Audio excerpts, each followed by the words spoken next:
അപ്പോൾ മറ്റൊരു വീഡിയോയിലേക്ക് എല്ലാവർക്കും സ്വാഗതം. കഴിഞ്ഞ പ്രാവശ്യം മണലാറിൽ കുളിച്ചിട്ട് വരുന്ന വീഡിയോക്കാണ് നമ്മൾ കാണിച്ചിട്ടുള്ളത്.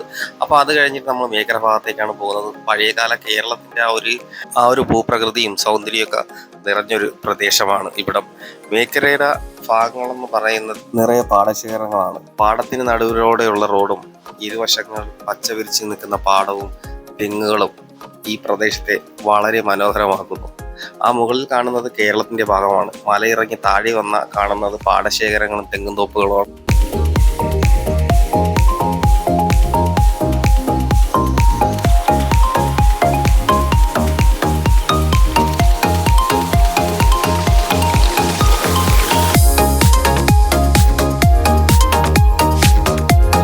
പിന്നെ മേക്കര ഭാഗത്തോട്ട് വന്നു കഴിഞ്ഞാൽ അധികം കടയും കാര്യങ്ങളൊന്നുമില്ല. 1-2 കടയുണ്ട്. അപ്പോൾ നമ്മളവിടെ അവർക്ക് പറഞ്ഞിട്ട് പോയാൽ അവർ പ്രിപ്പയർ ചെയ്ത് വെക്കാമെന്നാണ് പറഞ്ഞത്. പക്ഷെ നമുക്ക് അതിനുള്ള ടൈമും കാര്യങ്ങളൊന്നും ഇല്ലായിരുന്നു. അപ്പം ഈ മേക്കരയിലോട്ട് കയറുമ്പോൾ പാടുന്ന ഫസ്റ്റ് ആർച്ചിന്റെ ഭാഗമാണിത്. ഡാമിന്റെ ഏരിയയിലോട്ട് പ്രവേശിക്കുന്ന ആ ഒരു എൻട്രി ആണത്.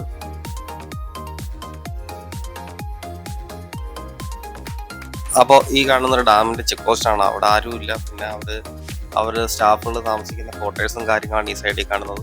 അപ്പോൾ ഇതാണ് മേക്കര എന്ന് പറയുന്ന ആ ഡാമിൻ്റെ ആ ഏരിയ. അപ്പോൾ നമ്മൾ ചെന്ന് കയറുന്ന ആ ഒരു ഭാഗത്ത് അവിടെ ഒരു കോവിൽ കാര്യങ്ങളുണ്ട്. അവിടെ നിന്ന് ഇടത്തോട്ട് പോകുമ്പോഴത്തേക്കാണ് നമ്മുടെ മേക്കരയുടെ ഭാഗത്തോട്ട് എൻട്രി മുകളിലോട്ട് പോകാനുള്ളത്. പിന്നെ ഇത് വലത്തോട്ട് കയറി കഴിഞ്ഞാൽ നമുക്ക് ഇതിനകത്തുള്ളിലോട്ടൊരു ഏരിയ ഉണ്ട്. പക്ഷെ അവിടെ ആൾക്കാർ മദ്യപിക്കുക അങ്ങനെയായിട്ടുള്ള രീതിയിലൊക്കെ നിൽക്കുന്നതാണ്. അപ്പോൾ നമ്മളത് ഒഴിവാക്കിയിട്ട് തിരിച്ച് നേരെ വീണ്ടും റിട്ടേൺ വന്നു.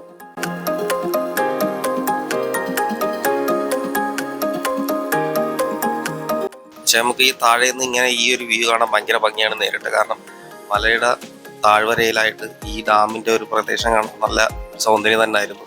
നമ്മൾ വണ്ടി ഓടി നേരെ മുമ്പോട്ട് പോയിട്ട് ഈ ഒരു ഹോട്ടലിൽ തിരക്കി പോയപ്പോൾ ഭക്ഷണം കഴിക്കുമ്പോൾ അതൊരു താമസം എടുക്കുമെന്ന് പറഞ്ഞിട്ട് പിന്നെ ഒന്ന് കറങ്ങി വീണ്ടും വന്നു.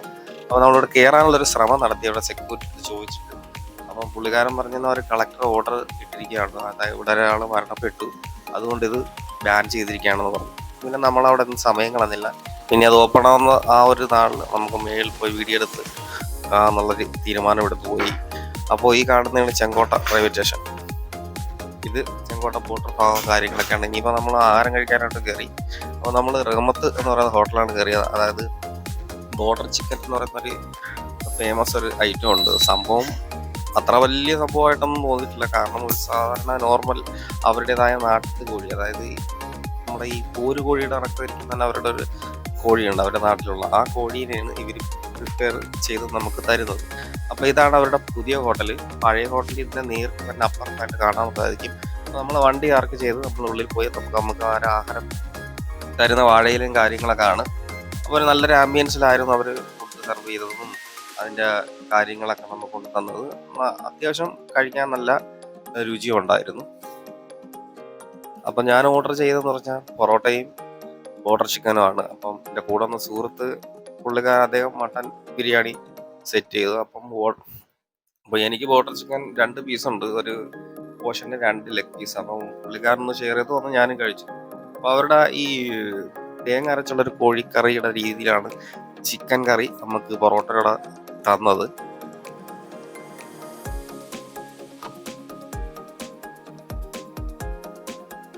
ആ കാണുന്നതാണ് നമ്മുടെ ബോർഡർ ചിക്കൻ.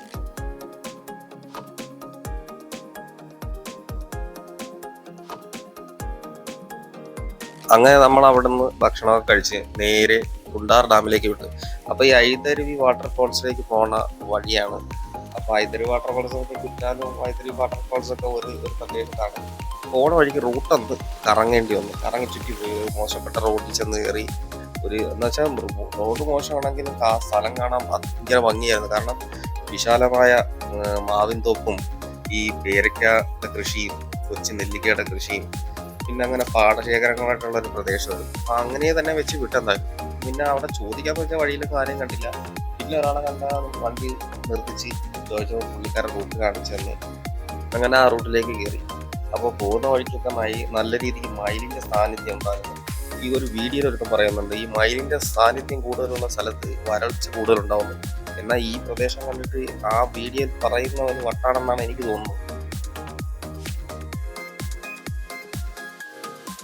അപ്പോൾ ഈ കാണുന്ന കാട്ടുന്നില്ല, നമ്മൾ പഴയകാല ചെറിയ നെല്ലിക്കയില്ലേ നിറച്ച് കിളിച്ച് കിടപ്പം. മാവും തോപ്പ് എന്ന് പറഞ്ഞാൽ കണ്ടെത്താ ദൂരമാരമുണ്ട്.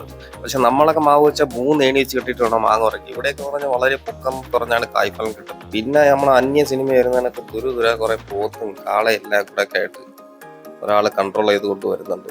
കാറിനകത്തൊക്കെ വന്ന് നക്കിയിട്ടൊക്കെ പോണാണ് അവര്.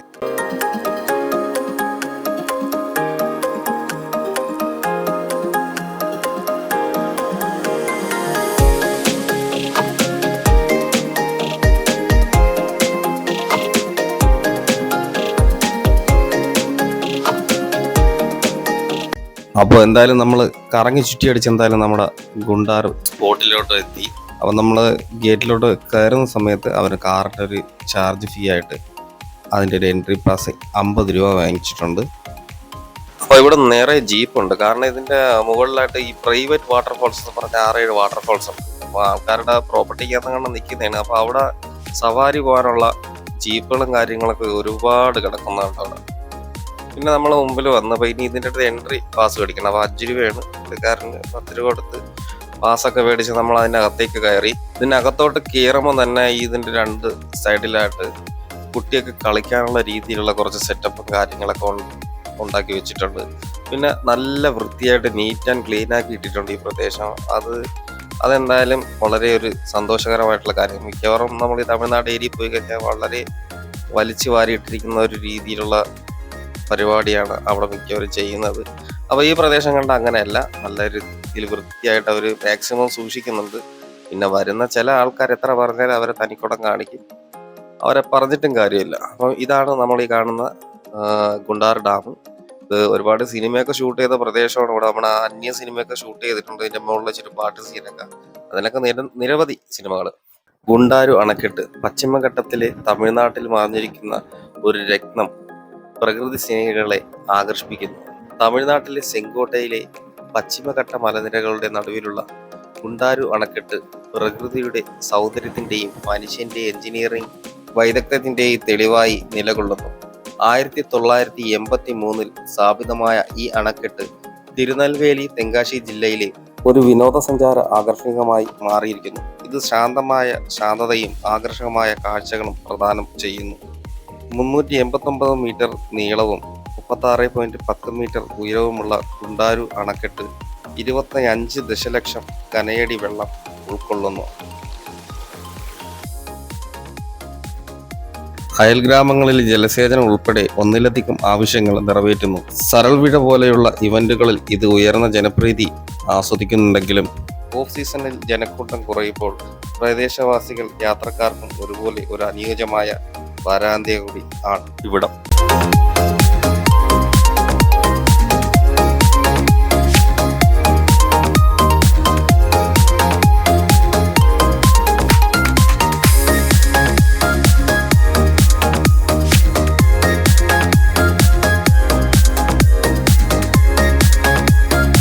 പിന്നെ മറ്റൊരു കാര്യം പറയുകയാണെങ്കിൽ ഇവിടെ നല്ല ആഴ്ചയുള്ള പ്രത്യേക പ്രദേശമാണ്. പിള്ളേരന്മാർ ഇവിടെ കിടന്ന് ചാടി കുളിക്കുന്ന ഒരു സേഫ്റ്റിയും കാര്യങ്ങളൊന്നുമില്ല. അപ്പോൾ അവർ പ്രാദേശികമായിട്ടുള്ള ആൾക്കാരാണ്. നമ്മളിത് കണ്ടെടുത്ത് ചാടി അപകടം വരുത്തി വയ്ക്കാൻ നിൽക്കരുത്. പിന്നെ അതുപോലെ തന്നെ ഇതിൻ്റെ തൊട്ട് താഴെ ആ ഒരു സൈഡിൽ നിന്ന് താഴെ ഇറങ്ങിയ ആൾക്കാർ പോകുന്നു. അപ്പം ഈ ഒരു സൈഡിലായിട്ടൊരു ചതുപ്പ് പ്രദേശത്ത് നടന്നുകൊണ്ട് ഒരാൾ ആ ചെളിക്കകത്ത് ഇരിക്കുന്നുണ്ട്. അപ്പം നമ്മൾ ഈ അറിയാൻ പറ്റാത്ത സ്ഥലങ്ങളിൽ ഇങ്ങനെ വന്ന് ചെളിയിലൊക്കെ ഇറങ്ങുമ്പോൾ എത്രത്തോളം അത് ഉണ്ടായിരിക്കുമെന്ന് നമുക്കറിയത്തില്ല. നമ്മൾ കാഴ്ചകൾ കാണുക, അതിൻ്റെ സൗന്ദര്യങ്ങൾ ആസ്വദിക്കുക, ഒരപകടം പോലും പറ്റാതെ തിരികെ വരാൻ ശ്രമിക്കുക. നമ്മളെ കേവില നടന്ന സംഭവം നമ്മുടെ സിനിമ മഞ്ഞുമൽ ബോയ്സ് കണ്ടില്ല. അപ്പോൾ അവിടെ എന്താണ് സംഭവിച്ചത്, അവർ കയറരുതെന്ന് പറഞ്ഞിട്ട് പോലും അതിക്രമിച്ച് കയറി ഉണ്ടായ ഒരു അപകടം കൂടിയാണ് അത്. അപ്പോൾ നമ്മൾ എൻജോയ് ചെയ്യാൻ പോകുമ്പോൾ മാക്സിമം അവിടുത്തെ അപകടങ്ങളും കൂടി മുന്നിൽ കണ്ടിട്ട് വേണം നമ്മുടെ ആ പ്രദേശത്തെ ഇറങ്ങിച്ചെല്ലാനും അവിടുത്തെ ആ ഒരു രീതിയൊക്കെ മനസ്സിലാക്കാനും. പിന്നെ പ്രാദേശികമായിട്ട് പറയുന്ന ആൾക്കാർ നമ്മളെ അനുസരിക്കാനും കൂടെ ശ്രമിക്കുക. അപ്പോൾ എൻ്റെ വീഡിയോ കണ്ട് ഇഷ്ടപ്പെട്ടവർ മാക്സിമം ഒന്ന് ലൈക്ക് ചെയ്യുക, ഷെയർ ചെയ്യുക, സബ്സ്ക്രൈബ് ചെയ്യുക. അപ്പോൾ ഒരുപാട് വ്യൂവേഴ്സ് കുറവാണ്. അപ്പോൾ വ്യൂ ഉണ്ടെങ്കിലേ എനിക്കൊരു ഇൻകം വരാൻ സാധ്യതയുള്ളൂ. അപ്പോൾ നിങ്ങളൊക്കെ സപ്പോർട്ടാണ് വേണ്ടത്. അപ്പോൾ ഇതിൻ്റെ ബാലൻസ് ഉടനെ തന്നെ വീഡിയോ ഇടുന്നുണ്ട്. അപ്പോൾ ചില പ്രശ്നങ്ങളിലാണ് ഈ വീഡിയോ ഇടാൻ ഗ്യാപ്പ് വരുന്നത്. അപ്പോൾ എല്ലാവരും ക്ഷമിക്കുക. അപ്പോൾ അടുത്ത വീഡിയോ ഉടൻ വരുന്നതായിരിക്കും. അപ്പോൾ എല്ലാവർക്കും നല്ലത് വരട്ടെ എന്ന് പ്രാർത്ഥിച്ചുകൊണ്ട് ഓക്കെ ബൈ.